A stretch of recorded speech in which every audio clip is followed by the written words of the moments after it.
मैं शुरू करता हूँ आज की बात। बहुत दिनों से अक्षय और उनकी टीम मुझे संपर्क कर रहे थे और उन्होंने कई बार रिक्वेस्ट की, तो मैंने अपने जो टीम देखती है इन चीज़ों को उससे कहा। तो 5-6 महीने से वो चल रहा था, हो नहीं पा रहा था। तो पिछले सप्ताह मैंने इनको बुलाया, अक्षय को।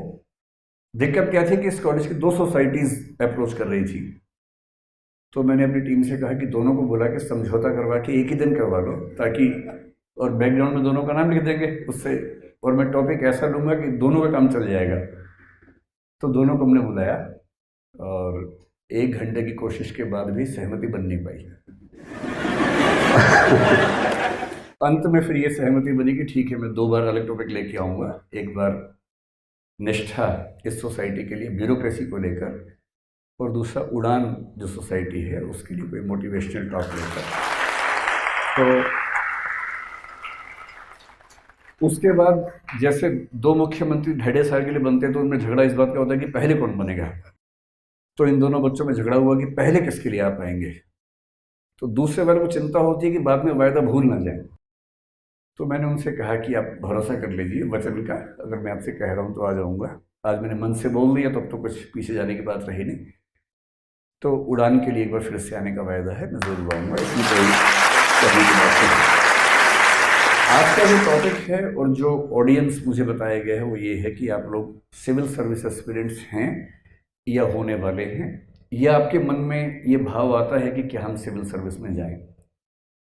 तो मुझसे बहुत लोग ये उम्मीद करते हैं कि मैं ये बताऊं कि सिविल सर्विस की तैयारी कैसे करनी है। वो तो मेरा प्रोफेशन है, रोज़ मुझे ये काम करना होता है। मैं किसी कॉलेज में जाते हुए कोशिश करता हूँ कि उस टॉपिक पर न बोलूँ जो मैं अपने संस्थान में बोलता हूँ, थोड़ा सा अंतर बना रहे, एक गैप बना रहे।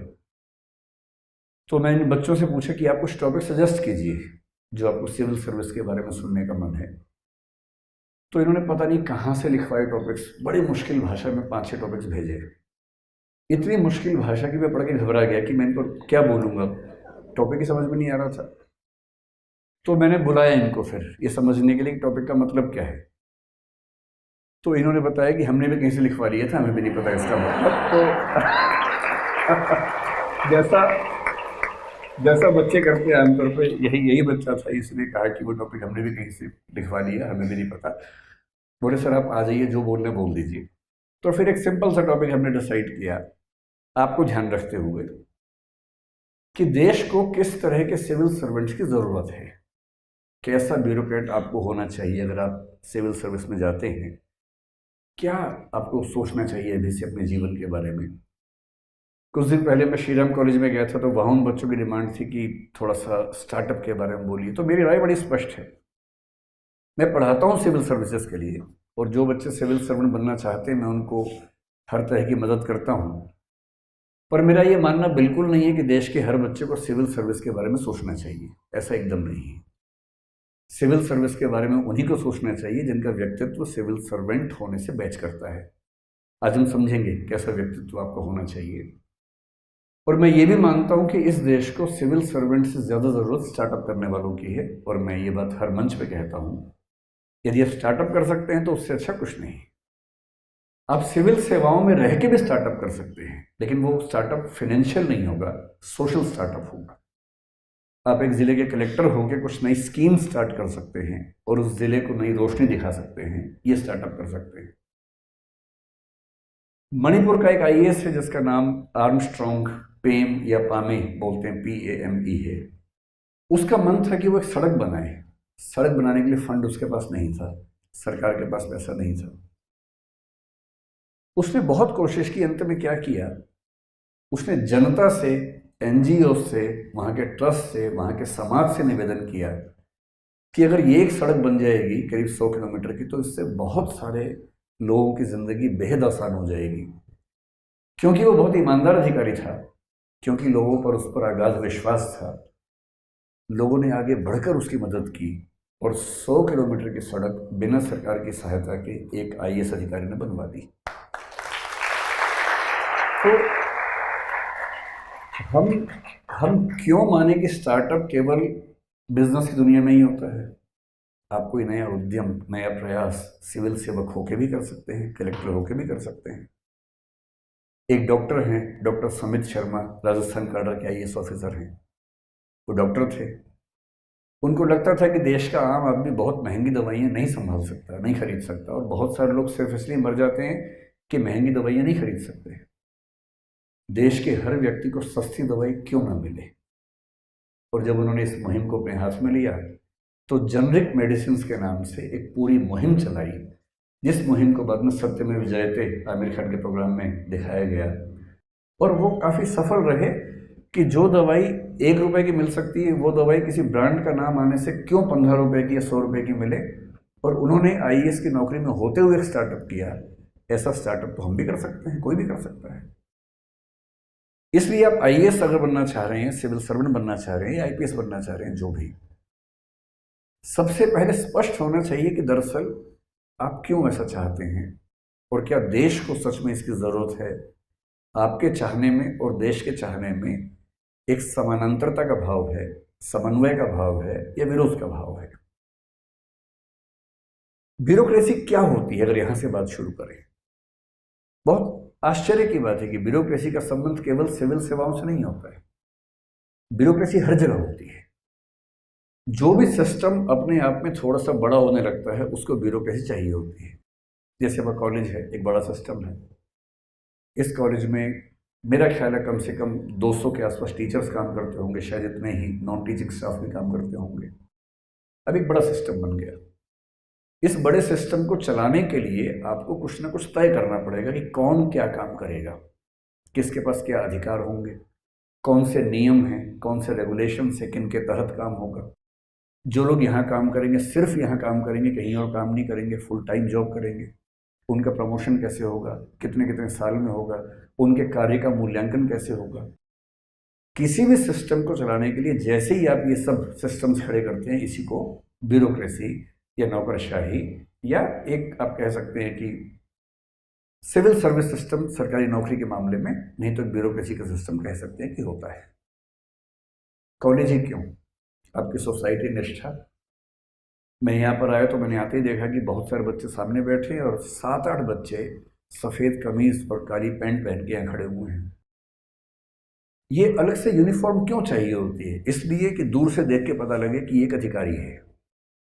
इस कार्यक्रम को अंजाम तक ले जाने के लिए जो लोग जिम्मेदार हैं, जिनके पास अधिकार भी हैं, शक्तियाँ भी हैं, उनकी एक स्पेसिफिक यूनिफॉर्म है, ताकि जब वो किसी बच्चे से कुछ कहें तो उस अधिकार का सम्मान करते हुए उस बात को मान लिया जाए। कोई और व्यक्ति कहेगा तो शायद उस बात को नहीं माना जाएगा। हमारे सामने पुलिस के 2 अधिकारी बैठे हैं, वर्दी में हैं। क्यों वर्दी चाहिए? ताकि उनके अधिकार को देखा जा सके। जब वो अपनी बात कहें तो समाज उस बात का महत्व समझे कि ये बात एक अथॉरिटी से आ रही है, कोई ऐसे ही नहीं कह रहा है। ब्यूरोक्रेसी हर चीज में चाहिए, खेल तक में चाहिए, खेल संघों में चाहिए, फिल्म में चाहिए, स्पोर्ट्स में चाहिए, हर चीज में चाहिए, और सरकार को भी चाहिए। अगर हम थोड़ा सा इतिहास देखें ब्यूरोक्रेसी का, तो पहले के सिस्टम्स क्या थे? मोनार्की थी, राजतंत्र था, कहीं कहीं धर्मतंत्र था। राजतंत्र में क्या होता है कि राजा की मर्जी होती है, राजा को अधिकारी चाहिए। राजा ने एक दिन कहा कि चलो संगीत कार्यक्रम है, किसने बढ़िया गाना गाया और राजा ने क्या कहा, वाह क्या गाते हो, आज से तुम 50 गांव के मनसबदार हो गए। ये ब्यूरोक्रेसी है। आज से तुम ये हो गए, आज से तुम वो हो गए, यानी राजा जो चाहेगा वो होगा। इसलिए राजतंत्र के ज़माने में सिविल सर्विस एग्जाम नहीं होते हैं। वहाँ ब्यूरोक्रेसी का फैसला राजा की मर्जी से होता है।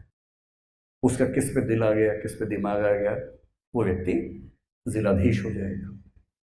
धर्मतंत्र में, थियोक्रेसी में, वही व्यक्ति कलेक्टर बनेगा या जज बनेगा जो धार्मिक ग्रंथों का ज्ञाता है, अध्येता है। लेकिन जब हम एक आधुनिक राज्य में आते हैं, जैसे भारत एक आधुनिक राज्य है, जैसे 1947 में हम आज़ाद हुए, 1950 में हमारा संविधान लागू हुआ, हमने घोषित रूप से कहा कि हम एक लोकतांत्रिक देश हैं, और लोकतंत्र में भी हम रिपब्लिक हैं, जो इंग्लैंड आज तक नहीं हो पाया है, क्योंकि हमारा राष्ट्र का प्रमुख भी इलेक्टेड होता है, न कि जन्म से बनता है। हम हैं रिपब्लिक, हमें गर्व है इस बात का। हमने ये भी कहा कि हम मूल अधिकार लिख के देंगे, जो अमेरिका जैसे कुछ देशों को छोड़कर आज तक कोई लिख के नहीं दे पाया है, पर हमने एक एक व्यक्ति को मूल अधिकार लिख के दिए। हमने ये भी कहा कि हमारा देश सभी धर्मों का सम्मान करेगा, सेकुलर होगा, धर्मनिरपेक्ष होगा, सर्वधर्म समभाव के सिद्धांत पर चलेगा। हमने डीपीएसपी में ये भी लिखा कि हमारा देश समाजवाद के रास्ते पर चलेगा और हम वेलफेयर स्टेट के रास्ते पर बढ़ेंगे, कल्याणकारी राज्य के रास्ते पर बढ़ेंगे। ब्रिटिश शासन के दौरान ब्यूरोक्रेसी का सेटअप हमारे देश में बनने लगा था। एग्जाम भी होने लगा था। एग्जाम के लिए 21 साल से कम उम्र में इंग्लैंड जाकर परीक्षा देकर पास होना होता था, जो भारत के आम आदमी के लिए असंभव था। लेकिन तब भी कुछ लोग गए, आईएएस बने, लौट के आए, आईसीएस उस समय बोलते थे।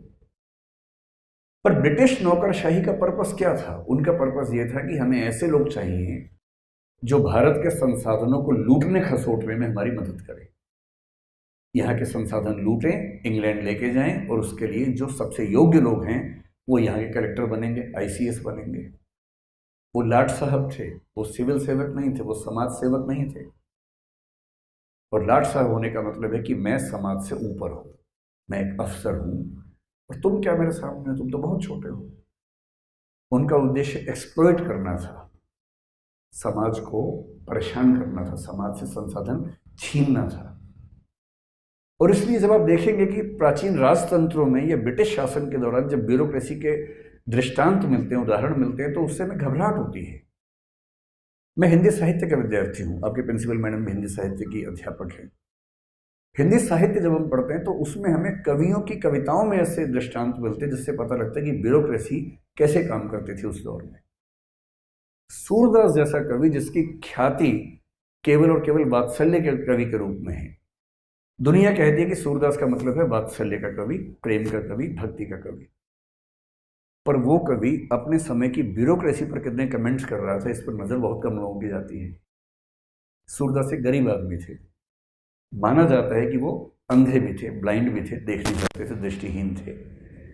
दिल्ली से थोड़ा बढ़ेंगे अगर आप, फरीदाबाद के आगे बल्लभगढ़ के पास एक जगह है सीही नाम की, वहां रहते थे। एक जिक्र मिलता है, और ये बात है 16वीं सेंचुरी की, संभवतः अकबर के शासन के समय की बात है, या अकबर के एकदम बाद की बात हो सकती है, उसी दौर की बात लगभग है। टैक्स होता था दस्तक। दस्तक एक टैक्स का नाम भी था, और टैक्स की वसूली के सिस्टम का नाम भी दस्तक था।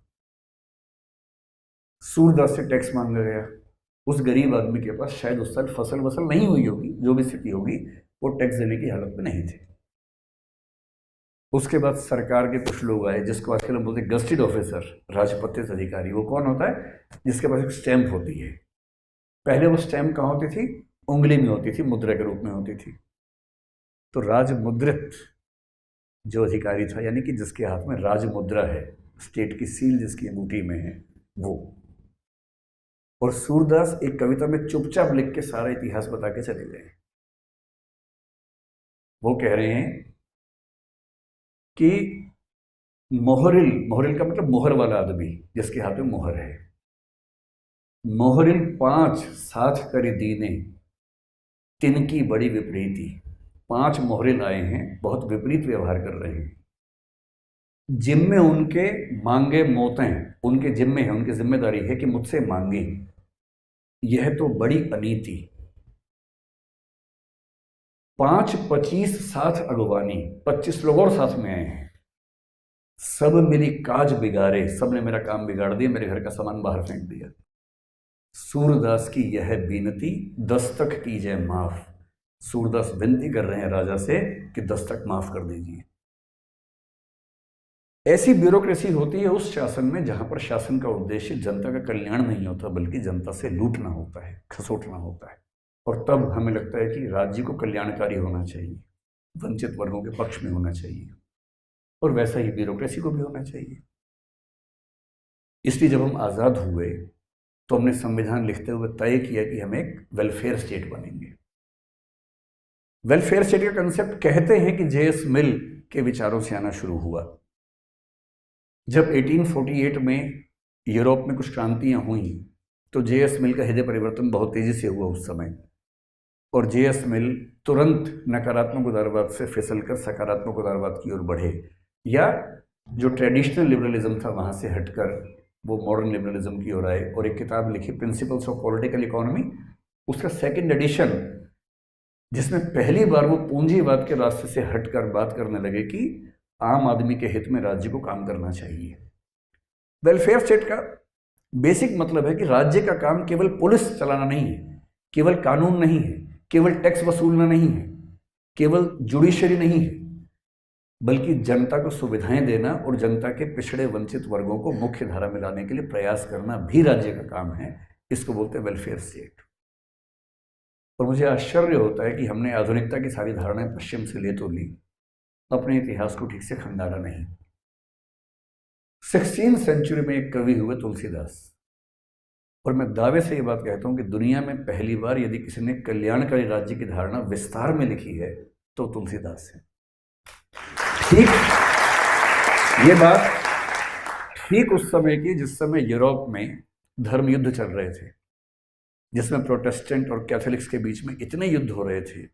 एक एक दिन में फ्रांस में 20-20 हजार लोग मारे जा रहे थे, जो उस समय के चिंतक, चाहे वो बोधा हो या बाकी लोगों में मैकियावेली हो, ये सब इनके रचनाओं से मिलता है। ठीक उस 16वीं सेंचुरी में तुलसीदास एक कंसेप्ट लेकर आ रहे हैं, एक कलयुग का और एक राम राज्य का। और मैं जब यूपीएससी के लिए पढ़ाता हूँ, उसमें एक पेपर इथिक्स नाम का है, पेपर 4 मैं ही पढ़ाता हूँ उसको। उसमें कंसेप्ट है गुड गवर्नेंस, और वहाँ हम इस बात को डिस्कस करते हैं कि अगर गुड गवर्नेंस का कंसेप्ट पीछे जाके देख लें तो राम राज्य की तुलसी की धारणा में सारे फैक्टर्स, आप जिसको ह्यूमन डेवलपमेंट इंडेक्स आज कहते हैं, उस HDI के पापा तुलसीदास के यहाँ पहले से मौजूद हैं, एकदम एज इट इज मौजूद है।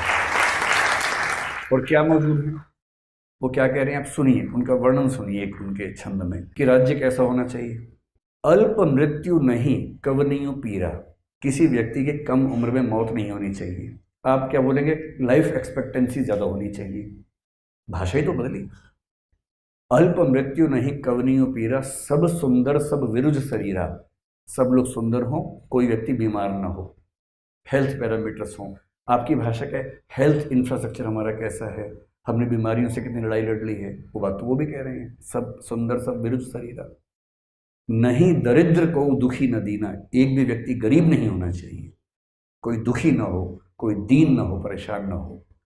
नहीं कोई अबुध ना हो, अनपढ़ ना हो, इलिटरेट ना हो, न लक्षण ही ना। ये लक्षण वो बता रहे हैं कि राम राज्य के लक्षण हैं। अगर राम राज्य का लक्षण उनकी भाषा में ये है, तो आज की गुड गवर्नेंस भी तो वही मॉडल है। इस तरह का राज्य, इस तरह का समाज किसी भी देश को क्यों हासिल नहीं होना चाहिए। आज हम वर्ल्ड बैंक की रिपोर्ट के बेस पे गुड गवर्नेंस के 8 लक्षण मानते हैं, और वो 8 लक्षण हमें राम राज्य के तुलसी कंसेप्ट में दिखाई देते हैं। और वो क्यों ऐसा कर रहे हैं, वो 16वीं सेंचुरी में अपने समय के राजाओं को देख रहे हैं। उनको 111 साल का जीवन मिला, कई राजा उनके सामने आए और गए और चले गए। उनकी यात्रा बाबर से शुरू होती है, हुमायूं तक उनकी यात्रा चलती गई है लगातार, अकबर उसके बाद तक चलती रही है। और उस पूरे दौर में वो महसूस कर रहे हैं कि एक अच्छे राज्य को ऐसा होना चाहिए, न कि ऐसा जो केवल टैक्स वसूल करे, केवल परेशान करे। इस फिलॉसफी के साथ हमने अपना संविधान लिखा। हमारा संविधान जिन फिलोसफर्स की फिलॉसफी पर टिका है, उसमें कबीरदास और तुलसीदास सबसे बड़े लोग हैं। कबीरदास से हमने सीखा कि कैसे हमें समानता की बात करनी है, जाति व्यवस्था समाप्त करनी है, हर धर्म के व्यक्तियों को एक समान महत्व देना है। तुलसीदास से हमने गुड गवर्नेंस के फार्मूले सीखे, समन्वय की चेतना सीखी। महात्मा गांधी और डॉक्टर अंबेडकर संविधान लिखने के समय, डॉक्टर अंबेडकर एक तरह से कबीरदास के पुनर्जन्म हैं, जो अधिकार के साथ सामाजिक समानता की बात कर रहे थे। महात्मा गांधी एक तरह से तुलसीदास का पुनर्जन्म है, जो समन्वय और सबको साथ लेकर चलने की बात कर रहे थे। और एक अच्छे देश की रचना किसी एक दृष्टिकोण से ना होकर के सबके मिलने से होती है, सबकी अच्छी बातों को साथ में लेकर चलने से होती है। और तब हमारे देश ने तय किया कि हमें एक ऐसा शासन चाहिए जो समाज के हर वर्ग को लेकर चले। हमने मूल अधिकारों में प्रत्येक व्यक्ति को समानता का अधिकार सबसे पहले दिया, फिर स्वतंत्रता का दिया, संवैधानिक उपचारों का दिया, सुप्रीम कोर्ट, हाई कोर्ट सबके लिए एक्सेसिबल बनाया कि कोई भी व्यक्ति अपनी बात कर सके, अस्पृश्यता को समाप्त करने की बात कही। और फिर नीति निर्देशक तत्वों में हमने बताया कि हमें समानता कैसे कैसे स्थापित करनी है सभी वर्गों के लिए। इस वायदे के साथ संविधान सभा ने संविधान पर हस्ताक्षर किया कि अब जो समाज बनेगा वो सभी का समाज होगा, किसी एक वर्ग विशेष, धर्म विशेष का समाज ना होकर के सबको साथ लेके चलने वाला समाज बनेगा। ये समाज केवल प्रधानमंत्री के चाहने से नहीं बनता है। नेहरू जी उस समय कितना भी चाहते, समाज कैसे बन जाएगा, एक व्यक्ति कैसे कुछ करेगा। जो पॉलिटिकल लीडरशिप तय करती है उसको एग्जीक्यूट करने वाला काम करती है ब्यूरोक्रेसी, नौकरशाही। और नेहरू जी ने कहा था कि जो मैं चाहता था वो नहीं कर पाया, और उसकी सबसे बड़ी जिम्मेदारी इस चीज पर है कि मैं नौकरशाही का स्वभाव नहीं बदल पाया। यही बात इंदिरा गांधी ने भी कही थी जब उन्होंने कमिटेड ब्यूरोक्रेसी की बात की। हालांकि इस पर डिबेट बहुत ज्यादा है कि वो कमिटेड किसके बारे में कह रही थी, कि संविधान के प्रति या प्रधानमंत्री के प्रति। जब राजीव गांधी ने कहा कि 100 रुपए दिल्ली से चलते हैं और केवल 15 रुपए गरीब के पास पहुंचते हैं, तो 85 रुपए कहाँ चले जाते हैं, वो इशारा भी ब्यूरोक्रेसी की तरफ ही था। और इसलिए देश को यदि कोई फेल करता है तो वही ब्यूरोक्रेसी है, देश को यदि कोई कमाल के रास्ते पर लेके जाता है तो वो भी ब्यूरोक्रेसी ही है। इसलिए अगर आप ब्यूरोक्रेसी में आना चाह रहे हैं तो थोड़ा ठीक से समझ लें कि आपको कैसा होना चाहिए देश को बेहतर बनाने के लिए। ये केवल मसला आपकी ज़िंदगी बेहतर बनने का नहीं। आप आईएएस बन जाएंगे, आईएएस बनना कोई इतनी मुश्किल बात भी नहीं है। आप कलेक्टर बनेंगे, बहुत ताकत होगी आपके पास, गाड़ियाँ मिलेंगी, सब लोग सलाम ठोकेंगे। अगर यही जीने का पर्पज़ है, यही ज़िंदगी का उद्देश्य है तो ठीक है, बन जाइए, लेकिन इससे देश को फायदा नहीं होगा, इससे देश को नुकसान ही होगा।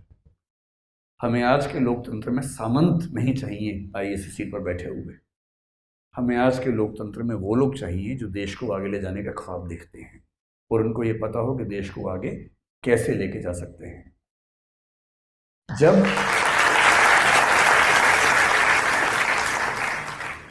इसलिए आज़ादी के बाद श्री वल्लभ भाई पटेल ने सिविल सर्विसेज के लिए बहुत एफर्ट्स किए।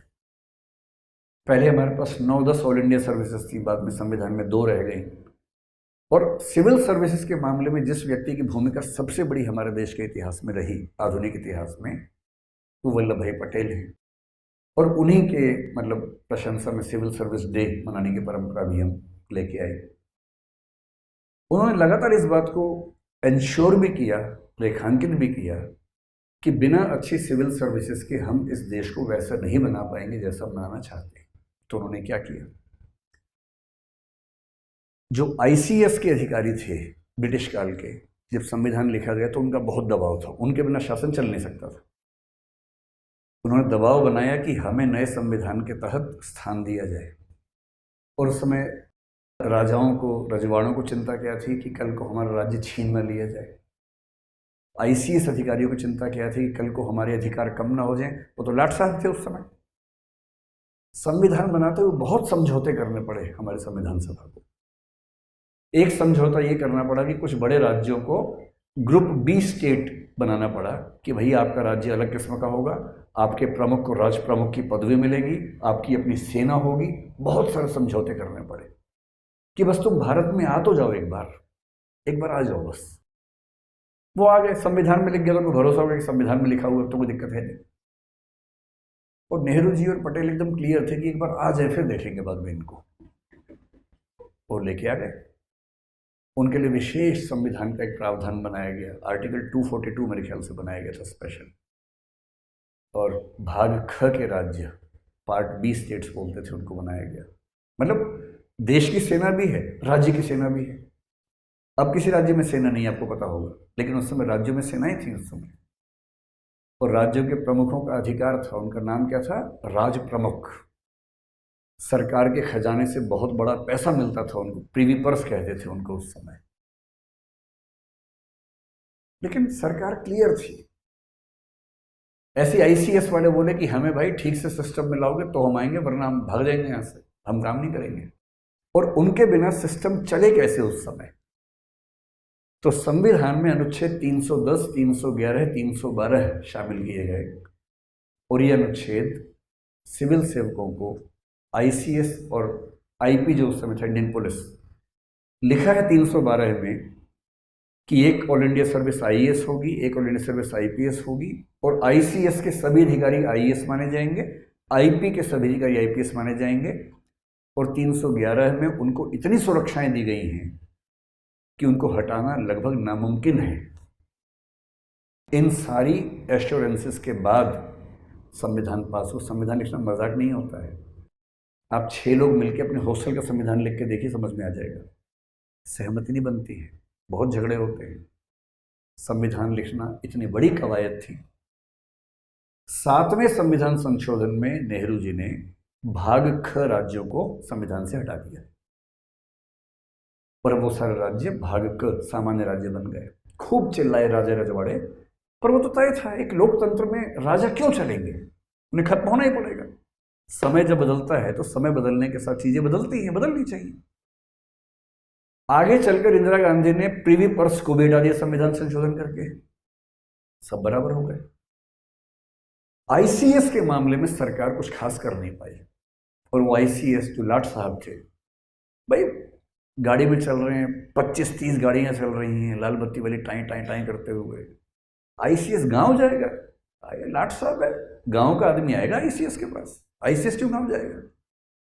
और उस समय का आईसीएस जब जिला संभालता था, ध्यान रखना है, उस समय के जिले आज के छोटे राज्यों के बराबर साइज के थे, बहुत बड़े जिले हुआ करते थे।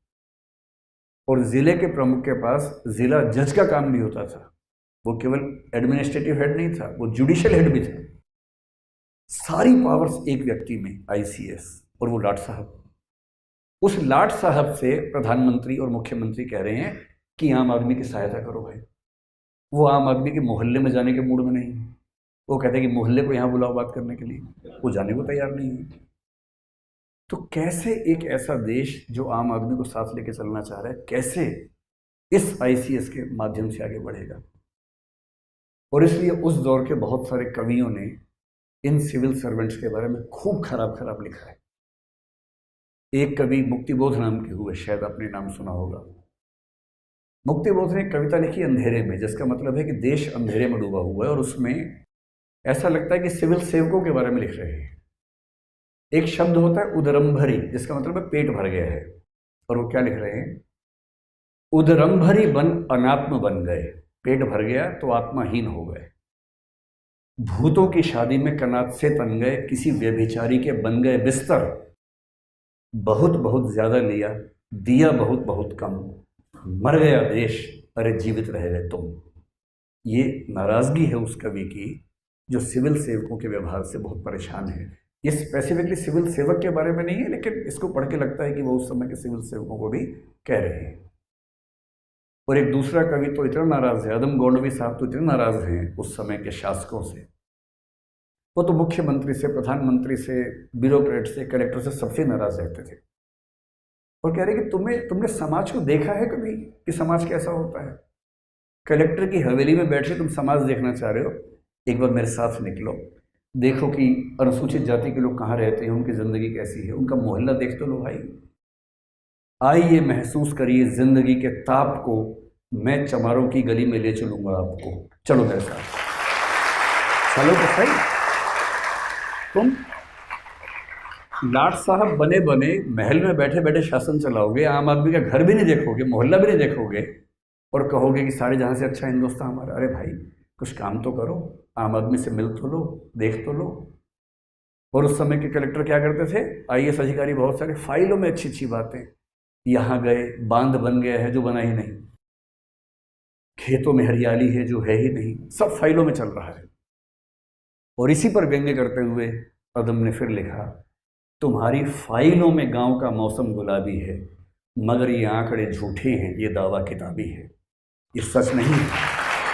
और अगर तुम फाइलों वाले सिविल सर्वेंट हो ना, तुम्हारी फाइलों में कुछ भी लिखा हो, उन फाइलों से देश नहीं सुधरता है, समाज नहीं सुधरता है। इसलिए हमें वो सिविल सेवक चाहिए जो आम आदमी के पास जा सकते हो, जिनमें कंपैशन हो, करुणा हो, संवेदना हो, समाज के वंचित वर्गों को मुख्य धारा में लाने के लिए कमिटमेंट का भाव हो, डेडिकेशन का भाव हो। अगर आप वैसे सिविल सर्वेंट हो सकते हैं तो सिविल सर्वेंट होने का मज़ा है, वरना तो सत्ता के भूखे लोग हजारों लाखों दुनिया में हैं ही, एक आप या एक मैं भी हो जाएंगे तो उससे क्या फर्क पड़ेगा। 1990 तक हमारी कोशिश यही रही, हमारे सारे प्रधानमंत्रियों ने, जब जनता पार्टी की सरकार बनी उस समय भी ये बात बार बार आई कि भाई सिविल सेवकों को ना लोक सेवक बनना है, पब्लिक सर्वेंट बनना है, लाट साहब नहीं बनना है, आम आदमी के पक्ष में आना है। हमारी पूरी कोशिश क्या थी कि समाजवादी रास्ते पर चलते हुए आम आदमी तक वितरण मूलक न्याय, डिस्ट्रीब्यूटिव जस्टिस पहुंचाएं। जैसे पीडीएस है, पब्लिक डिस्ट्रीब्यूशन सिस्टम है, वो आम आदमी को ठीक से मिले, राशन ठीक से मिले। हमने रिजर्वेशन पॉलिसी बनाई तो रिजर्वेशन ठीक से उस व्यक्ति को मिले जिसको मिलना चाहिए। ऐसा ना हो कि रिजर्वेशन के नाम पर लूट मच जाए और कुछ लोग उसका गलत फायदा उठाएं और जिसको सच में देना था वो वहां तक पहुंच ही ना पाए, जो कि हमारे देश में कई पैमाने पर दिखता भी है कि जिस व्यक्ति के लिए रिजर्वेशन दरअसल हमने दिया उस तक पहुंचा कि नहीं, इस पर बात नहीं होती है। और हुआ क्या है, कुछ वंचित समूहों के अंदर अगड़े समूह बन गए हैं, सारा फायदा वो उठा लेते हैं, और जो सचमुच वंचित व्यक्ति है उसे आरक्षण मिला नहीं। समाज ने एक कोशिश की भी और उसका फायदा हुआ भी नहीं। और 1990 के बाद दुनिया चेंज हो गई। आप सब लोग मेरे ख्याल से 21वीं सदी के लोग हैं, 2000 के बाद पैदा हुए होंगे। 1990 में आकर एक बड़ा परिवर्तन आया जहां से सिविल सर्विसेज की भूमिका में भी बदलाव दिखना शुरू हुआ। अभी तक हमारी अपेक्षा सिर्फ इतनी थी कि कलेक्टर कैसा होना चाहिए। मैं कलेक्टर कह रहा हूं लेकिन इसका मतलब आईएएस भी होता है, आईपीएस भी हो, तो सब होते हैं कि ऐसा व्यक्ति जो गरीबों से, वंचितों से मेलजोल कर सके, कंपैशनेट हो, उनकी समस्याएं समझे, नीतियां उनके पक्ष में बनाए, जो नीतियां हैं उनको उनका हितार्थी या लाभार्थी बनाए, बेनिफिशियरी बनाए, न्याय करे, ईमानदार व्यक्ति हो, प्रतिबद्ध व्यक्ति हो। ये अपेक्षा हमारी उस समय तक थी, क्योंकि उस समय तक प्रशासन बहुत कठिन काम नहीं था, उस समय तक प्रशासन बहुत टेक्निकल काम नहीं था। 1990 के बाद दुनिया अचानक चेंज हुई बड़े पैमाने पर। और ये चेंज क्यों हुआ? 20वीं सेंचुरी के बीच में 1950 के आसपास जब सेकेंड वर्ल्ड वॉर खत्म हुआ, आपको पता है कि वर्ल्ड बैंक बना, उस समय यूनाइटेड नेशंस बना, आईएमएफ बना, ये सब संस्थाएं बनी। धीरे धीरे एक विचार बदलना शुरू हुआ, एक विचारधारा पैदा हुई जिसको नियो लिबरलिज्म कहते हैं, नव उदारवाद कहते हैं। आपने शायद इसका नाम सुना होगा कई बार, आजकल खूब जिक्र आता है इस विचारधारा का। पॉलिटिकल साइंस में, पॉलिटिकल फिलॉसफी में टेक्निकली इसका नाम लिबर्टेरियनिज्म है, स्वेच्छातंत्रवाद है, जिसको सामान्य भाषा में नियो लिबरलिज्म या नव उदारवाद कह देते हैं। आपने मिल्टन फ्राइडमैन का नाम शायद सुना हो या रॉबर्ट नॉजिक का नाम सुना हो, ये सब इस विचारधारा के प्रमुख लोग हुए। इन्होंने कहा कि अब तक हम राज्य और व्यक्ति का संबंध जिस रूप में देख रहे थे, अब उसको देखने का नजरिया बदलने की जरूरत है। पहले हम क्या मानते थे? कुछ लोग मानते थे कि भगवान ने राज्य बनाया है, व्यक्ति के लिए बनाया है। जैसे भारत में कौटिल्य ने ऐसा माना, पश्चिम में हीगल ने माना, पश्चिम में कई लोगों ने माना, अरस्तु ने माना, प्लेटो ने माना, कई लोगों ने माना। फिर कुछ लोग बोलने लगे नहीं, राज्य समझौते से बना है। आपने लॉक, हॉब्स, रूसो का नाम सुना होगा। इन लोगों ने एक कहानी गढ़ी कि सब लोग मिलके बैठे, समझौता किया तो राज्य बना। लेकिन नव उदारवाद ने इस बात को थोड़ा और आगे बढ़ाया। उसने कहा कि व्यक्ति को फॉर ग्रांटेड नहीं लेना है कि राज्य का, पुलिस का, स्टेट का, सरकार का जो मन करेगा कर लेंगे व्यक्ति के साथ। ये कोई ठीक बात नहीं है। व्यक्ति के अपने अधिकार है। और ये बात क्यों आ रही है? क्योंकि उस समय फ्री मार्केट इकोनॉमी आ चुकी थी, मुक्त बाजार अर्थव्यवस्था आ चुकी थी। और मार्केट में सबसे इंटरेस्टिंग बात क्या होती है? मार्केट में सबसे इंटरेस्टिंग बात है कि सर्विस प्रोवाइडर के तौर पर आप कभी भी एंटर कर सकते हैं, कभी भी एग्जिट कर सकते हैं। भाई आपका मन हुआ कि मैं एक काम शुरू करना चाह रहा हूं, आप शुरू कर दीजिए, प्रचार कीजिए, सर्विसेज दीजिए, लोग पसंद करेंगे तो खरीद लेंगे। एक दिन आपको लगा मैं काम ठीक नहीं कर पा रहा हूं या नहीं करना चाहता हूं, आप बाहर निकल जाइए। फ्री मार्केट का मतलब क्या है? Free entry, free exit. और कस्टमर के पास क्या मतलब है कि मैं आपसे लूं या आपसे लूं या आपसे लूं या किसी से ना लूं, मेरी मर्जी है। भाई मैं कौन से हॉस्पिटल में जाऊं, कौन सी दवाई लूं, मैं किस क्लिनिक के पास जाऊं, मैं कौन सा स्पोर्ट खेलूं, कौन सी संस्था के पास जाऊं, मेरी चॉइस है। और संस्थाओं के पास भी चॉइस है, कौन सी सर्विस दें, कौन सी ना दें। एक नया मॉडल आया और कहा गया कि इस मॉडल को हम गवर्नेंस पे या स्टेट पे भी तो अप्लाई कर सकते हैं। और इसका मतलब क्या होगा? वर्ल्ड बैंक ने इसका जिक्र किया कि जो जो सेवाएं सरकार मुहैया कराती है, क्या जरूरी है कि सरकार ही मुहैया करवाए? क्या ये नहीं हो सकता कि उनमें से बहुत सारी सेवाएं जो स्ट्रेटेजिक महत्व की नहीं हैं वो निजी कंपनियां मुहैया करवाएं, या स्टेट और निजी कंपनियां मिलकर मुहैया कराएं, या दोनों कंपटीशन करते हुए मुहैया करवाएं? क्योंकि जैसे ही आप चॉइस देते हैं वैसे ही क्वालिटी बेहतर होने लगती है। कमिटमेंट बेहतर होने लगती है। ये ठीक वैसे कि आज से 25 साल पहले जब आप लोग नहीं थे, अगर आपको अपने घर में फ़ोन लगवाना होता था आपके पेरेंट्स को, तो फ़ोन लगवाने के लिए कम से कम 100 चक्कर काटने पड़ते थे। उसके बाद एक थका हुआ सा फ़ोन घर पे आता था जो बार बार ख़राब होता था। उसको ठीक करवाना नया फ़ोन लगवाने जितना मुश्किल होता था, क्योंकि चॉइस नहीं थी। एक ही सर्विस प्रोवाइडर था, उस पर कंट्रोल किसी का था नहीं। फिर एक दिन सरकार ने कहा कि भाई हम प्राइवेट कंपनियों को भी लेके आ रहे हैं, और प्राइवेट कंपनी ने फ़ोन के सेटअप, चाहे वो लैंडलाइन हो चाहे मोबाइल फ़ोन हो, वो सब लाने शुरू कर दिए। और आज हालत क्या है? आप में से 99% के पास प्राइवेट कंपनियों के फ़ोन हैं, और आप उनकी सुविधाओं से आमतौर पर खुश हैं। नहीं खुश हैं तो आपको बदलने की सुविधा है। आप अपना नंबर बनाए रखते हुए प्रोवाइडर को चेंज कर सकते हैं, और जैसे ही आप उनको मैसेज करते हैं कि मैं नंबर प्रोवाइडर चेंज करना चाह रहा हूँ नंबर सेम रखते हुए, वो 50 बार आपको फ़ोन करके माफ़ी मांगते हैं आपसे। आप एक बार हल्का सा भाव दिखाइए उनको, सिर्फ वो घुटनों के बल पे आ जाएंगे आपसे माफ़ी मांगने के लिए, और आपको इतना रिझाएंगे कि किसी तरह से हमारे पास बना रहे। क्योंकि इस मार्केट इकोनॉमी में consumer is the king, not the producer, not the distributor. एक ज़माने में हवाई जहाज़ का मतलब केवल एक था, इंडियन एयरलाइंस और एयर इंडिया।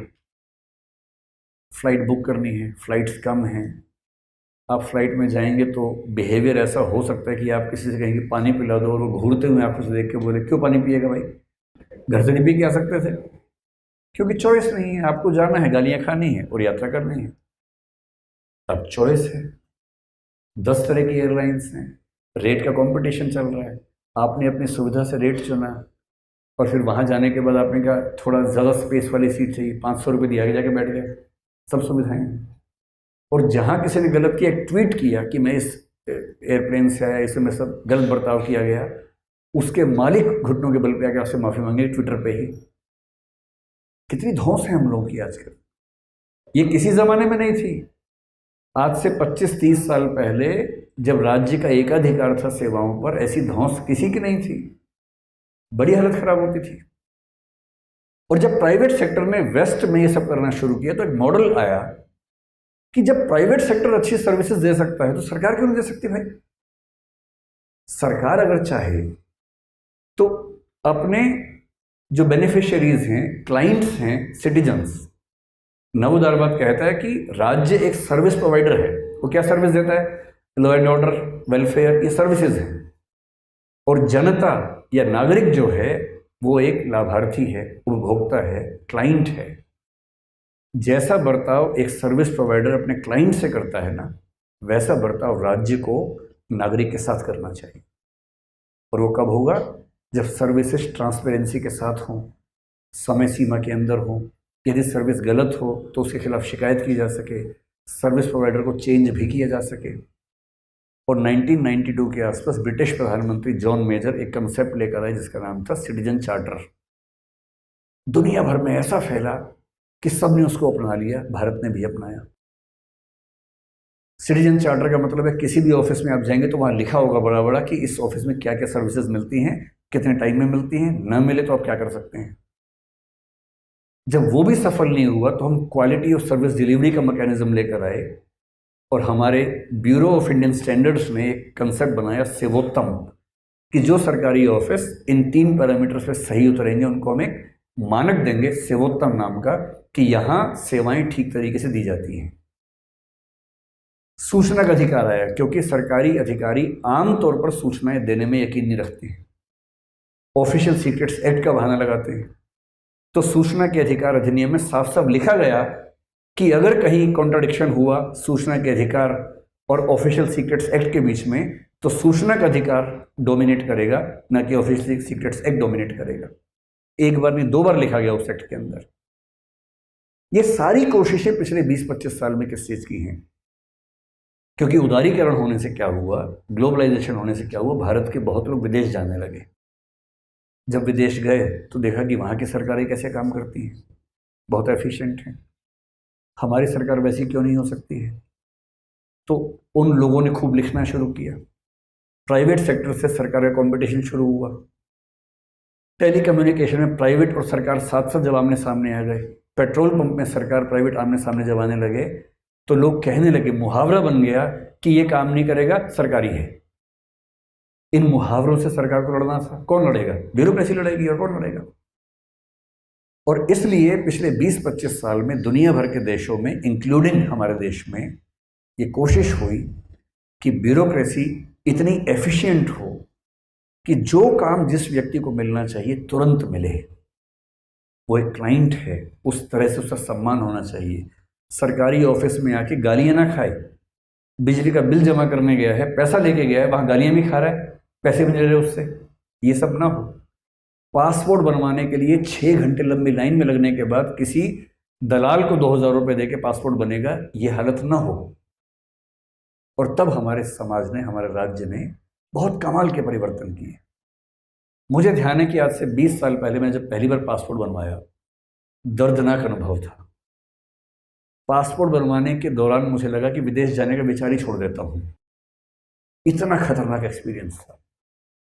लेकिन जब 10 साल पहले मैं उसको रिन्यू करवाने गया, इस बीच में काफ़ी चेंज हो चुका था। पता लगा कि पीएस के नाम की जगह वहाँ जाना है, पासपोर्ट सेवा केंद्र जाना है। तो मैं वहाँ गया, ऑनलाइन बुकिंग हुई। मुझे बड़ी खुशी हुई कि ऑनलाइन बुकिंग भी होती है इसकी। टाइम स्लॉट मिल गया, क्या डॉक्यूमेंट्स लेके जाना है, सब कुछ हो गया, फॉर्म सबमिट हो चुका है। तो मैं वहाँ गया, आईटीओ के पास, पीएसके में गया। तो एक आदमी बाहर बैठा था, मैंने कहा भाई पीएसके में जाने? बोले हाँ, यहाँ से अंदर जाइए। मैं अंदर गया, मैंने माहौल देखा, मैं बाहर वापस आ गया। मैंने कहा नहीं नहीं, पीएसके जाना है, पासपोर्ट बनवाना है। बोला यही है जी। मैंने कहा नहीं, ऐसा नहीं हो सकता, क्योंकि अंदर एसी लगा हुआ था।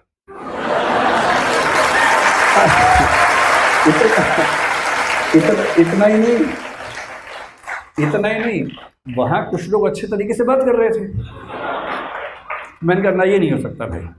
फिर जब उस व्यक्ति ने 3-4 बार कहा, बोला सर कईयों को डाउट होता है, लेकिन सच में यही बनता है, आप जाइए अंदर। मैं गया, मैंने बड़ी हिम्मत से एक, वो जो केबिन्स होते हैं वहाँ, छोटे छोटे क्यूबिकल्स बोलते हैं उनको ना, एक क्यूबिकल में एक कोई व्यक्ति बैठा था। मैंने उससे पूछा, मैंने कहा पासपोर्ट यहीं बनता है? बोले हाँ सर, यहीं बनता है, बैठिए। अब तीसरा डाउट, उसने कहा बैठिए। ये मैंने कभी नहीं सोचा था कि सरकारी ऑफिस में कोई कहेगा बैठिए। फिर बैठा, मैंने कहा कहाँ जाना होगा? बोले सर कहीं भी हो जाएगा, यहीं कर लेते हैं। आप समझ रहे, झटके पे झटके लगते जा रहे हैं। फिर उसने कुछ कुछ किया, बायोमेट्रिक कुछ मार्क्स लिए, सब कुछ किया। आधे घंटे बोला सर हो गया, बस एक बार ऊपर जाना है, वहाँ बस आपको एक बार वो अधिकारी हैं अटेस्ट करेंगे, फिर आपका काम हो गया पूरा। मैं इतना खुश हो चुका था, मुझे साक्षात स्वर्ग की अनुभूति हो रही थी कि मैं जन्नत में आ गया हूँ। फिर मैं ऊपर गया, वहाँ एक लंबी लाइन थी। तब तक मैंने 2-4 लोगों से पूछा, वो भी डाउट में थे। मैंने पूछा ये क्या हो रहा है? तो उन्होंने बताया कुछ नहीं सर, ये प्राइवेट कंपनी को आउटसोर्स कर दिया है। तो मैंने कहा अच्छा अच्छा अच्छा, ये मामला है। तो अब ये सरकार नहीं कर रही, प्राइवेट कंपनी कर रही है, और टीसीएस के पास शायद वो काम था। तो मैंने कहा अब क्या करना? बोले अब जो फॉरेन मिनिस्ट्री के अधिकारी हैं वो आपसे बात करेंगे, बस चेक करेंगे कि डिटेल सही है कि नहीं है, फिर ठप्पा लगा देंगे तो हो गया। मैंने कहा ठीक है। वहाँ नंबर 1 घंटे बाद आया, तो मुझे कुछ कुछ होम फीलिंग होने लगी कि मैं अपने घर में ही हूँ। अंदर गया तो मैं हरियाणा से हूँ, साक्षात एक हरियाणवी देवदूत बैठा हुआ था अंदर। हरियाणा में सबसे अच्छी बात है कि वहाँ सम्मान सूचक शब्द है ही नहीं हमारी भाषा में। ना ना ना ऐसा शब्द है, ना ऐसा भाव है। तो वहाँ मैं गया, मैं तो नीचे वाले भाव में था कि बहुत सम्मान से बात होने वाली है। तो वहाँ मैं गया, मुझे लगा बैठने को बोलेंगे, तो उन्होंने नहीं बोला। उनका पहला सवाल था क्यों जाना है बाहर? बोले बाहर क्यों जाना चाहते हो? तो मैंने कहा घूमने के लिए जाना है। तो 2-3 बार ऐसी ऐसी बात बोल के फोटो मिलाई अच्छी से, तू ही है ना, तू ही है ना? मैंने कहा हाँ मैं ही हूँ भाई, मैं ही हूँ। बोले ठीक है जा, ठप्पा लगाया जा। तो मुझे भरोसा हुआ कि नहीं, मैं अपने देश में ही हूँ और वो संक्रमण चल रहा है। एक दिन में थोड़ा चेंज होता है, चेंज धीरे धीरे होता है, एक दिन में कहाँ चेंज होता है, समय लगता है चेंज होने में। ब्यूरोक्रेसी का कैरेक्टर कैसे चेंज होता है, इसका एग्जाम्पल पिछले 10-20 साल में अगर आप देखेंगे तो दंग रह जाएंगे।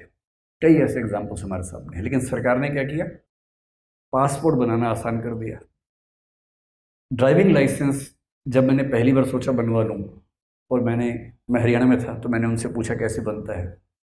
बोले नाम बता दो भेज देंगे।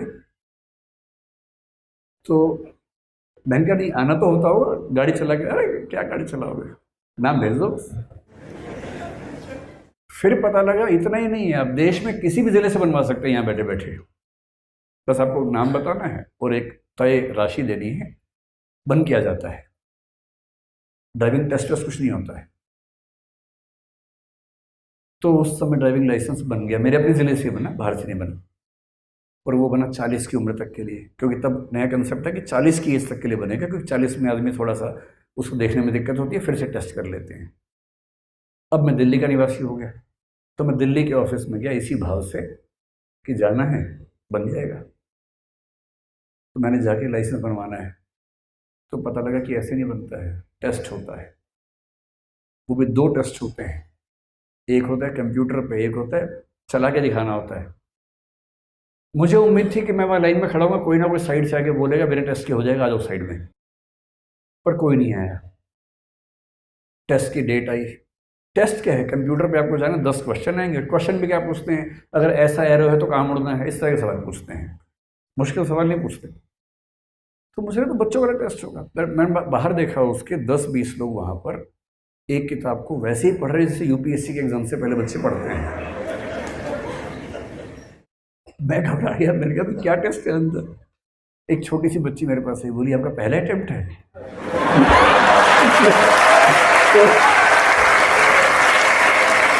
तो मैंने पूछा इसमें भी अटेम्प्ट होते हैं क्या? बोली हाँ, मेरी मम्मी का 7वां है आज। और एक महिला थोड़ी दूर धार्मिक भाव से किताब पढ़ रही है, और साथ में वो धार्मिक कुछ कृत्य ऐसे ऐसे कर रही है कि हे भगवान इस बार करवा देना किसी तरह से। तो मुझे घबराहट हुई, क्या टेस्ट होता होगा। तो अंदर गए, अलग अलग कंप्यूटर है। मैं देख रहा था कि कहाँ खेल हो सकता है। कमरे में सीसीटीवी लगा हुआ है, तो वहाँ भी खेल नहीं हो सकता।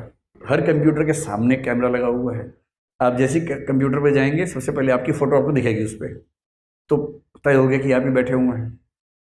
फिर क्वेश्चंस आएंगे, 6 क्वेश्चन ठीक करने हैं लगभग 10 में से। जैसे 6 ठीक होंगे टेस्ट बंद हो जाता है, उसमें टॉप नहीं करना होता। मतलब अगर पहले 6 ठीक हो गए, 7वां आएगा ही नहीं, बोलेंगे हो गया आप जाओ। तो मेरा शायद 7वें 8वें में 6 हो गए, तो उसमें आ गया कि आपका हो गया, जाओ। तो आसपास लोगों ने इस भाव से देखा, क्या बात है यार, आपका तो हो गया। मुझे पहली बार लगा कि ड्राइविंग लाइसेंस बनवाना इतना ट्रांसपेरेंट काम हो सकता है। फिर मैं बाहर गया, मैंने कहा अब क्या करना है। बोले आपका ड्राइविंग टेस्ट होगा। 2-3 दिन के बाद बोला कि एक बाइक और एक कार लेके आ जाना। तो फिर मैं पहुंचा उस दिन बाइक और कार लेके। मतलब अकेले कैसे लेके जाऊंगा, 1-2 लोग साथ में थे। तो बोले कार चला के दिखाओ, तो कार चला के दिखाई, तो कार पास हो गया। अच्छा, वहाँ कैमरा लगा हुआ है, पूरी रिकॉर्डिंग हो रही है, और रिकॉर्डिंग मेरे अकाउंट में अटैच होने वाली है, ताकि बाद में जब सवाल उठे तो रिकॉर्डिंग दिखाई जा सके कि ये इस व्यक्ति की ड्राइविंग की रिकॉर्डिंग है पूरी की पूरी। ट्रांसपेरेंसी कैसे आती है प्रशासन में, तकनीक से। फिर बोले बाइक से जाओ, मैं बाइक से गया।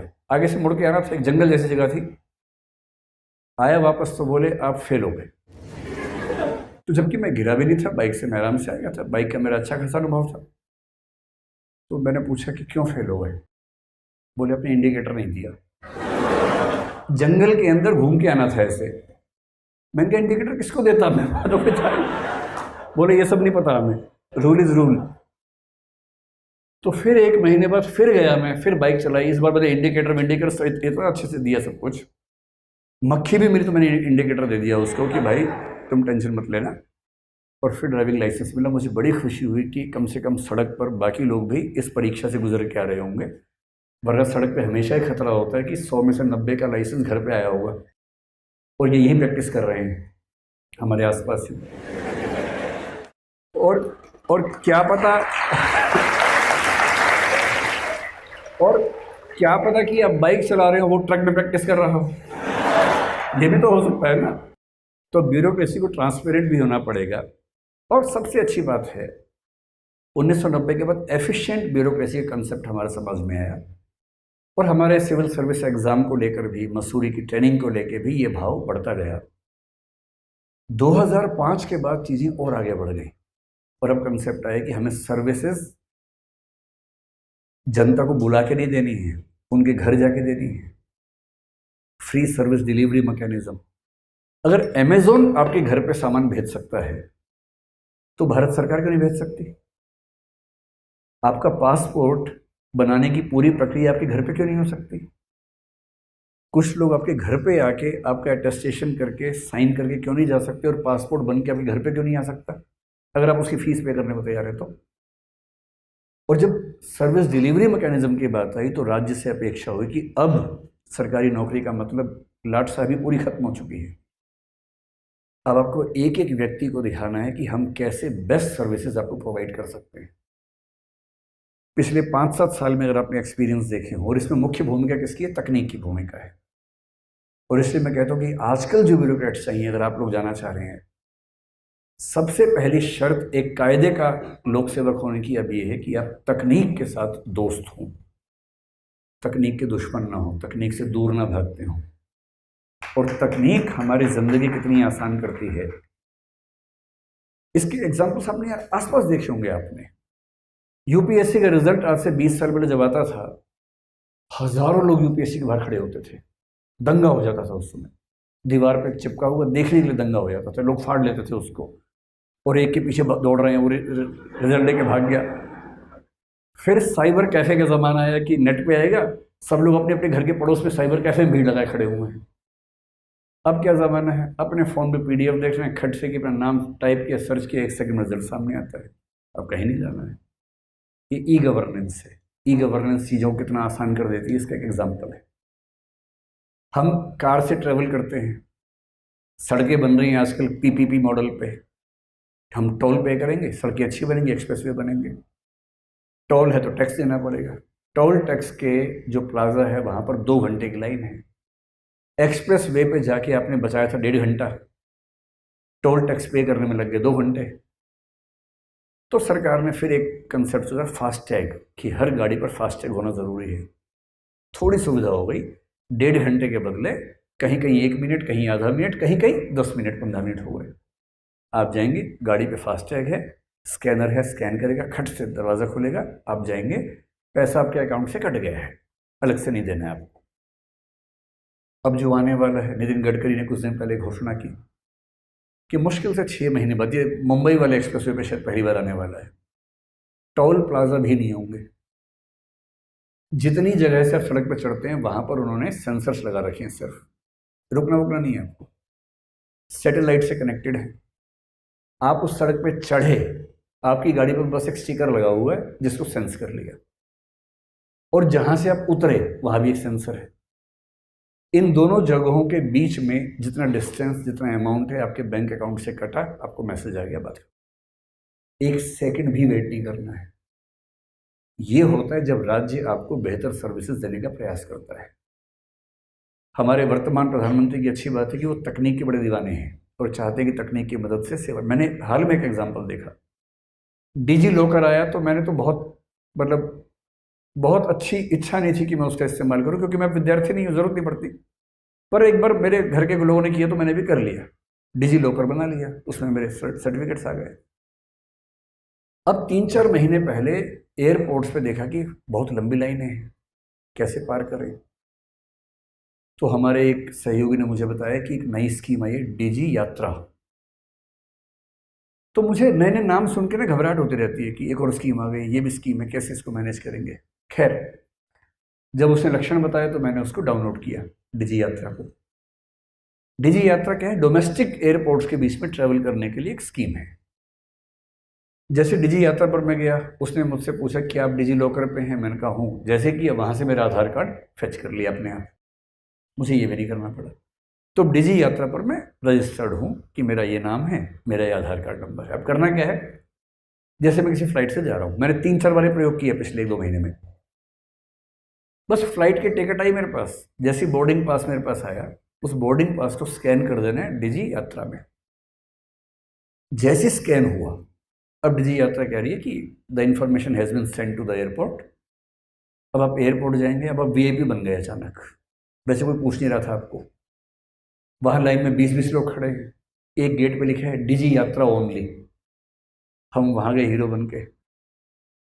सिर्फ फ़ोन ऑन किया, डिजी यात्रा खोला, उस पर वो स्कैन किया, वो दिखाया मशीन को, सारे दरवाजे खुल जाते हैं। जिस चीज़ में 1 घंटा लगने वाला है वो 1 मिनट लगेगा। फिर आप आगे गए, सिक्योरिटी चेक, तो पता लगा वो आम आदमी का है, ये डिजी यात्रा वालों का है। तो बिजनेस क्लास, फर्स्ट क्लास, डिजी यात्रा सब एक साइड में है। तो डिजी यात्रा दिखाया, 1 से 2 मिनट में सिक्योरिटी चेक भी खत्म। और फिर हम पूछे अब क्या करना, बोले कुछ नहीं, आप खाली हो, बेरोजगार हो, 1 घंटा वेट करो, फिर फ्लाइट चलेगी, आपको लेके जाएगी। कितना आसान है तकनीक के इस्तेमाल से। और अगर तकनीकों का ऐसा इस्तेमाल जो हमने कोविड के समय किया, कोविड से लड़ने के लिए वैक्सीनेशन में किया, एक एक व्यक्ति की वैक्सीन का रिकॉर्ड उसमें रखा, आज के समय में एक सबसे अच्छा सिविल सेवक वो है जो कोडिंग जानता है, नहीं तो कम से कम कोडिंग का महत्व समझता है, जो ये समझता है कि हजारों लाखों व्यक्तियों की जिंदगी को एक ऐप बना के, एक वेबसाइट बना के कैसे आसान किया जा सकता है, जो अपने ज़िले के सारे किसानों के लिए एक ई मंडी बना सकता है कि अपनी अपनी फसल का जिक्र यहाँ करो, गाय भैंस जो भी पशु पक्षी बेचना हो उसका यहाँ पर फोटो डालो, डिस्क्रिप्शन लिखो, और वहीं पर लोग आपस में खरीद लेंगे। एक भी व्यक्ति भूखा ना मरे और एक भी व्यक्ति के पास अनाज न सड़े, इसकी एक ऐप बना सकता है। सारे रेस्टोरेंट्स के मालिक रोज रात को इस ऐप पे केवल ये मेंशन कर देंगे कितना खाना बचा हुआ है। सारे अनाथालय आसपास जो हैं या ऐसी एनजीओज हैं, वो मेंशन करेंगे कितनी ज़रूरत है। उसी ऐप पे मैसेज आ जाएगा कि यहाँ का खाना वहाँ जाएगा, यहाँ का खाना वहाँ जाएगा, 20 लोग चाहिए, बाइक लेके बाइक से काम कर लेंगे। मेरा अपना एक विद्यार्थी छत्तीसगढ़ में है। छत्तीसगढ़ का आम आदमी, गरीब बेचारा, वो अस्पताल कैसे जाए? उसने कंसेप्ट लॉन्च किया बाइक एम्बुलेंस का। बहुत सारी एम्बुलेंस बाइक वाली हैं, एक ड्राइवर है, पीछे ऐसा सेटअप बना दिया कोई व्यक्ति बीमार बैठे तो गिरे नहीं, बस एक आराम से सुविधाजनक बना दिया है। बाइक एम्बुलेंस होते ही किसी भी व्यक्ति के लिए हॉस्पिटल तक जाना एकदम आसान काम हो गया। जो इतना इनोवेटिव किस्म का व्यक्ति है, वो व्यक्ति चाहिए आज के सिविल सेवाओं में। और उसके अलावा 2 चीज़ें और चाहिए। पहला, हम एक डेमोक्रेसी है और हम चीन नहीं है।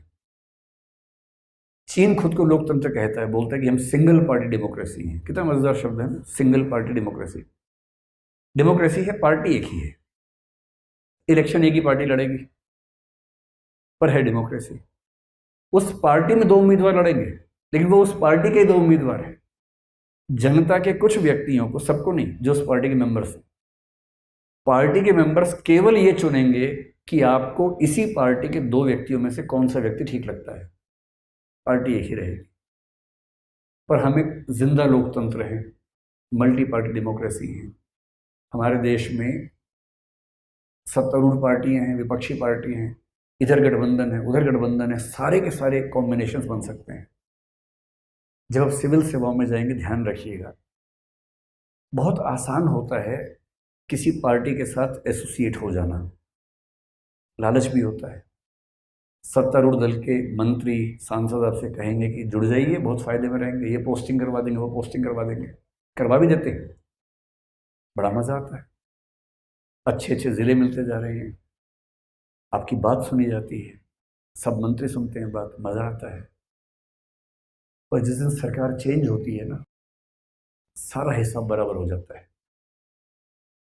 इसलिए हमारे civil service code of conduct में कहते हैं कि नॉन पार्टिजनशिप, किसी भी राजनीतिक दल से तटस्थ रहते हुए सिविल सेवक होना जरूरी है। Objective thinking, objectivity, neutrality, impartiality, निष्पक्ष रहते हुए, तटस्थ रहते हुए, वस्तुनिष्ठ रहते हुए चीज़ों का अध्ययन करना, समझना, ये ज़रूरी पक्ष है। तो यदि आपके अंदर ये सारी क्वालिटीज़ हैं और आप सेवा भावना से भरे हुए हैं, मैं सीधी सी बात कह रहा हूँ, दबाव इतना ज़्यादा आजकल है। पहले तो लाट साहबों पर दबाव नहीं था ना। आप सोचिए 50 साल पहले लाट साहब कलेक्टर साहब हैं ज़िले में, अगर किसी से अन्याय हुआ तो वो क्या कर लेगा बेचारा, किसी को बता भी नहीं सकता। एक ही तरीका है कि किसी पत्रकार के पास जाए कि भैया अखबार में छापो मेरे साथ ये हुआ, या टीवी के पास जाए, नई दिल्ली में संसद मार्ग के पास जाए, प्रसार भारती में, आकाशवाणी में कि मेरे साथ अन्याय हुआ। कौन सुनेगा उसकी बात? ऐसे तो लाखों लोग देश में हैं। और इससे लाट साहब को दिक्कत नहीं थी। अखबार में 3-4 पत्रकार हैं उस जिले के, वो सारे शाम को लाट साहब के खाना खाते, महीने में एक बार। उनकी हिम्मत नहीं कि लिख सके उनके खिलाफ। अब क्या स्थिति है? एक प्रशासक आपसे गलत बर्ताव करके देखे, आपने कोविड में देखा कई बार ऐसा हुआ। एक सिविल सेवक ने एक शादी में जाके उसको रोका, लेकिन उसकी भाषा थोड़ी सी अखरने वाली थी। एक सिविल सेवक जो कि बहुत अच्छा, मैं जानता हूँ उसको पर्सनली, जो आमतौर पर बहुत ही अच्छा व्यक्ति है, एक खास मोमेंट में उसे बहुत तेज गुस्सा आ गया, उसने कुछ बोल दिया। हर व्यक्ति पत्रकार इस समय है, सबके हाथ में फोन है, एक एक क्षण आपकी रिकॉर्डिंग हो रही है या हो सकती है। प्राइवेसी एक अतीत की धारणा थी जो किसी ज़माने में एग्जिस्ट करती थी। अब प्राइवेसी आपके बंद कमरे में भी है या नहीं, शक की बात है, क्योंकि वहाँ भी छिपा हुआ फ़ोन हो सकता है, किसी को नहीं पता। राइट टू प्राइवेसी ठीक है, संविधान के तहत हमने दे दिया है, लेकिन दरअसल प्राइवेसी और कैमरा वैमरा छोड़िए, किसी की गूगल हिस्ट्री खुल जाए ना, भविष्य में इतिहास वहीं से लिखे जाएंगे, वही अभिलेख बनेंगे भविष्य में कि इस व्यक्ति की गूगल हिस्ट्री चेक करने पर पता चला इसका वास्तविक चरित्र क्या है। और गूगल और व्हाट्सएप आपका मतलब सब जानते हैं आपके बारे में। आप कितना भी डिलीट फॉर ऑल कर लीजिए, वहाँ से डिलीट नहीं होता है, उनके सर्वर पे रहता है। तो प्राइवेसी एक चिड़िया थी, एक ज़माने में रहती थी, अब वो चिड़िया एग्जिस्ट नहीं करती है। हम एक ऐसे समाज में हैं जहां पब्लिक प्रोफाइल के व्यक्ति की हर चीज पब्लिक है, और आप कुछ भी करेंगे सिविल सेवक होके, कोई ना कोई कहीं ना कहीं से रिकॉर्डिंग कर रहा होगा। आपको अपनी भाषा बहुत संयत रखनी होगी। अगर आपने अपने बायसेस को, अपनी भेदभाव वाली मानसिकता को कहीं भी दिखा दिया, अगर आप किसी धर्म विशेष के प्रति ज़्यादा जुड़े हुए हैं, जाति विशेष से जुड़े हुए हैं, और आपकी किसी एक वाक्य में भी वो बात कहीं आ गई सामने, कोई रिकॉर्ड करेगा, किसी दूसरे नाम के अकाउंट से ट्वीट करेगा, और यदि उसको डर है तो वो अपने किसी विदेशी दोस्त को भेजेगा वीडियो, विदेशी दोस्त विदेश से ट्वीट करेगा उसको। अब कर लीजिए क्या करेंगे उसके बाद आप, और 3 घंटे बाद आप ट्विटर में ट्रेंडिंग 1 पे चल रहे होंगे, मशहूर हुए, लेकिन उस तरह से नहीं हुए जो सब चाह रहे थे। और वीडियो क्लिप है, अब ये भी नहीं कह सकते कि नहीं तोड़ा मरोड़ा गया है, साफ साफ दिख रहा है। सिविल सेवक बनना है तो वाक संयम बहुत खतरनाक स्तर पे होना चाहिए। कब बोलना है, क्या बोलना है, आपकी एक एक बात संविधान के मूल्यों से प्रेरित हो, संविधान के मूल्यों के खिलाफ कुछ भी ना हो। किसी पार्टी, किसी धर्म, किसी जाति की पक्षधरता नहीं करनी है सिविल सेवक होते हुए। कहते हैं ना कि आप नेता किसी समुदाय के हो सकते हैं, पर जब आप प्रधानमंत्री या मुख्यमंत्री बनते हैं या डीएम बनते हैं, पूरे समाज के बनते हैं, पूरे समाज की जिम्मेदारी होती है। और सबसे बड़ी बात, अगर ये क्षमता है कि एक एक व्यक्ति के पास जाके न्याय दे सकें, महलों से निकलकर जंगलों में, बस्तियों में, गरीबों की झुग्गियों में जा सकें, वहाँ उनका काम कर सकें। रामचरितमानस के अरण्य कांड में बड़ा अच्छा वाक्य आता है। राम कह रहे हैं, मुझे लगता है वेलफेयर स्टेट की धारणा यहाँ से भी जुड़ती है। पब्लिक सर्विस डिलीवरी मैकेनिज्म देखिए क्या है। कुछ मुनियों को परेशानी थी, उन्होंने मुनियों की परेशानी दूर कर दी है, और फिर किसी मुनि ने बताया क्या क्या दिक्कतें होती, तब राम ने क्या किया, निशिचर हीन करौ मही, इस पृथ्वी को राक्षसों से हीन कर दूंगा। भुज उठाई पनकीन, भुज उठा के प्रण किया राम ने। सकल मुनिन्ह के आश्रमन, सभी मुनियों के आश्रमों में जाई जाई सुख दीन, जा जाके सुख दूंगा। मुनि से ये नहीं कहूँगा कि आके फॉर्म भरो, आधार कार्ड दिखाओ, उसके बाद तुम्हारा न्याय होगा।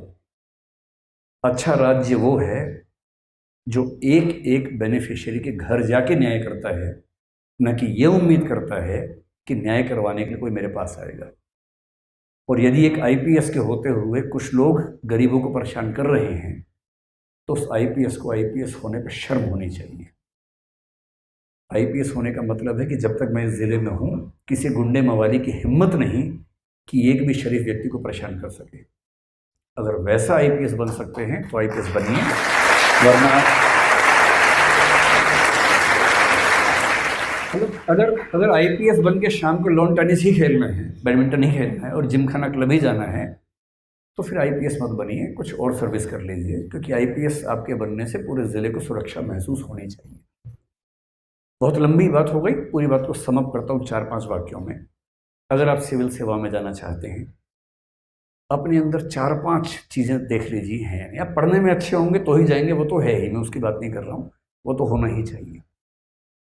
सबसे पहली चीज़ ये है कि आप कंपैशनेट हों, करुणा से भरे हों, सहिष्णु हों, टॉलरेंट हों, आपके अंदर वंचित वर्गों को देखकर संवेदना का भाव आता हो, आप उनकी सहायता करना चाहते हो, आप उनको मुख्य धारा में लाना चाहते हो, सोशल जस्टिस के विचार से आपकी सहमति बनती हो, तो आप अच्छे सिविल सेवक बन पाएंगे। ये पहली बात है। अगर आप तकनीक के मित्र हैं तो आज के ज़माने में अच्छा सिविल सेवक बनने की संभावना बहुत प्रबल हो जाती है, क्योंकि एक तकनीक वो हज़ारों काम कर देगी जो लोग नहीं कर पाते। आप चैट जीपीटी की मदद से कितनी सारी फाइलों में नोट इन ड्राफ्टिंग का काम कर लेंगे भविष्य में, जो करने के लिए हज़ारों व्यक्ति चाहिए। अनुवाद का सारा काम आजकल ऑनलाइन हो जाता है हमारे पास।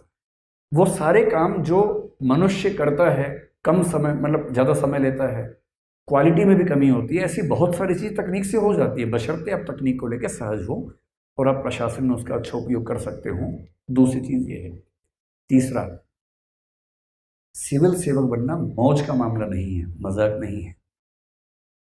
एक अच्छे सिविल सेवक को 40 की उम्र तक आमतौर पर बीपी और शुगर हो जाता है, अगर वो अच्छा सिविल सेवक है और उसके अंदर इमोशनल इंटेलिजेंस बहुत ज़्यादा नहीं है।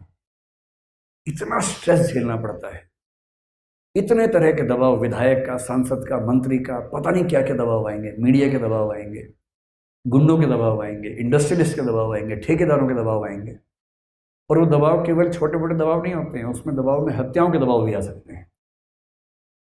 अगर इन सब दबावों को नहीं झेल पाते हैं, उतना साहस नहीं है, फोर्टिट्यूड नहीं है, संघर्ष करने की क्षमता नहीं है, पेशेंस नहीं है, परसिस्टेंस नहीं है, तो सिविल सेवक आसान रास्ता नहीं। तब उससे बेहतर है कि हम किसी निजी उद्यम में जाएं, किसी और नौकरी में चले जाएं। सिविल सेवक बनने के लिए नहीं कह रहा हूँ, अच्छे सिविल सेवक की बात कर रहा हूँ। अच्छा सिविल सेवक बनना है और आप चाहते हैं कि जिस दिन आपका ट्रांसफर हो तो जनता सड़कों पर खड़ी हो जाए, तो उसके लिए सब करना पड़ेगा। चौथी बात है